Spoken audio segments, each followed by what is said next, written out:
বাংলাদেশের 100-রও বেশি লোক ভারতের কারাগারে বন্দী আছে। এটা হলো রিসেন্ট খবর। তো আমরা আসলে সত্যিই কনফিউজড। আর আমরা 13 বছর ধরে প্রতি বছরই এই গুম দিবস পালন করা, এইটা নিয়ে কথা বলা, আমরা ক্লান্ত হয়ে গেছি। আমরা চাই না যে ভবিষ্যতে যেন আমাদের এরকম একটি দিবস আবার পালন করতে হয়। আমরা বর্তমান সরকারের কাছে সুস্পষ্টভাবে জানতে চাই যে আপনারা আপনাদের গুম কমিশন, আন্তর্জাতিক ট্রাইব্যুনাল যেটাই গঠন করে থাকেন না কেন, গুমের বিষয়ে আপনারা কি করেছেন সেটা স্পষ্ট করুন। আলোচনা সভা এবং দোয়া মাহফিলে উপস্থিত আছেন সভাপতি হিসাবে আমাদের ইলিয়াস আলীর অত্যন্ত ঘনিষ্ঠ ভাজন, বিএনপির নির্বাহী কমিটির স্বেচ্ছাসেবক বিষয়ক সম্পাদক মীর শরাফত আলী সপু। প্রধান অতিথি হিসেবে উপস্থিত আছেন স্বৈরাচার বিরোধী আন্দোলনের অগ্রসৈনিক ইলিয়াস আলীর সহযোদ্ধা, বর্তমান বিএনপির নির্বাহী কমিটির সিনিয়র যুগ্ম মহাসচিব অ্যাডভোকেট রুহুল কবির রিজভী। উপস্থিত আছেন বিএনপির চেয়ারপারসনের অন্যতম উপদেষ্টা জনাব আবুল খায়ের ভূঁইয়া। উপস্থিত আছেন ডাকসুর সাবেক জিএস এবং বর্তমান নির্বাহী কমিটির যুগ্ম সম্পাদক হারুন কবির খোকন। উপস্থিত আছেন আরেকজন যুগ্ম সম্পাদক আব্দুল সালাম ভাই। উপস্থিত আরও আমাদের যে নেতৃবৃন্দ আছেন, ইলিয়াস আলীর অগ্রজ এবং অনুজ, এবং আজকে যারা এখানে উপস্থিত হয়েছেন সবাইকে আসসালামু আলাইকুম। আজকে 13 বছর হয়ে গেছে ইলিয়াস আলী গুমের। আমি আজকের এই জায়গায় দাঁড়িয়ে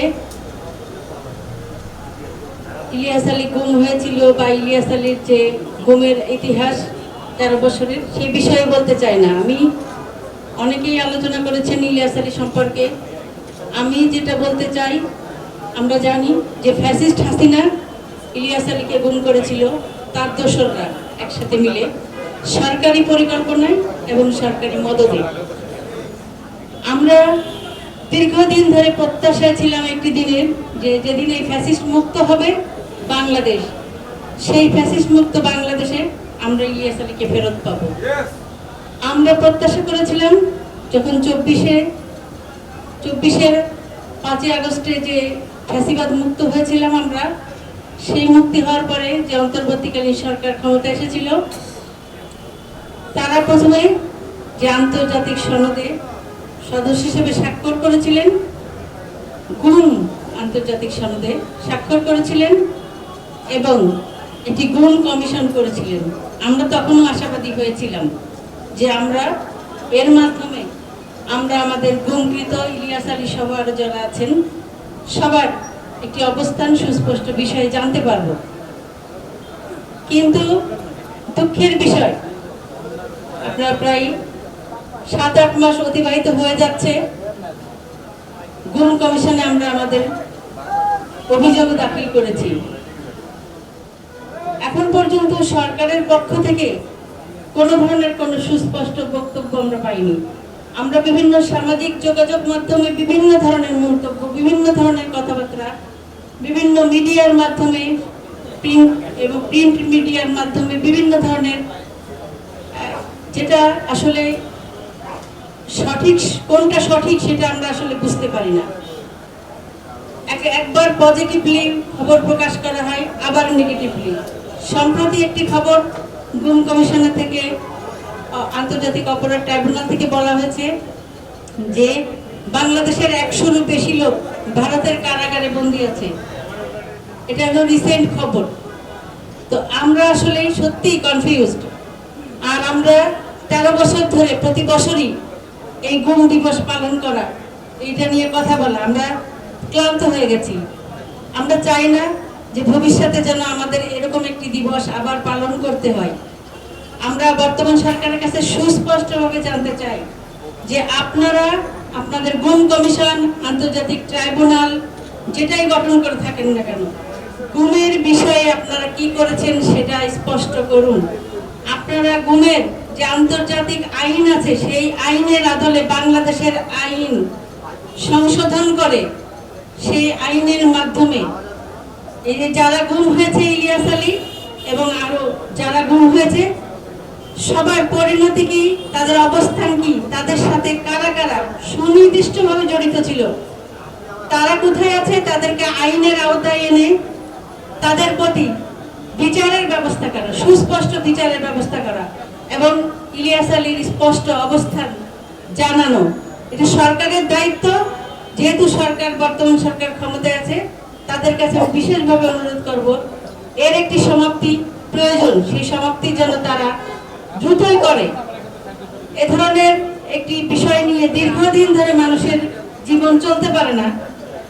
আর বাংলাদেশের বর্তমান অন্তর্বর্তীকালীন সরকার যে সংস্কারের কথা বলেছে, যে পরিবর্তনের অঙ্গীকার নিয়ে সরকার ক্ষমতায় এসেছে, সেটা যেন আমরা দৃশ্যমানভাবে দেখতে চাই, সেই প্রত্যাশা ব্যক্ত করছি।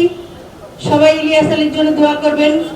আমরা পরিবার এখনো প্রত্যাশা করি ইলিয়াস আলী আছে এবং একদিন ফেরত আসবে, সেই প্রত্যাশা যেন সঠিক হয়, সেই প্রত্যাশা সবার কাছে রাখছি। সবার দোয়া ইলিয়াস আলীকে রাখবেন। সবাইকে ধন্যবাদ জানাচ্ছি। আসসালামু আলাইকুম।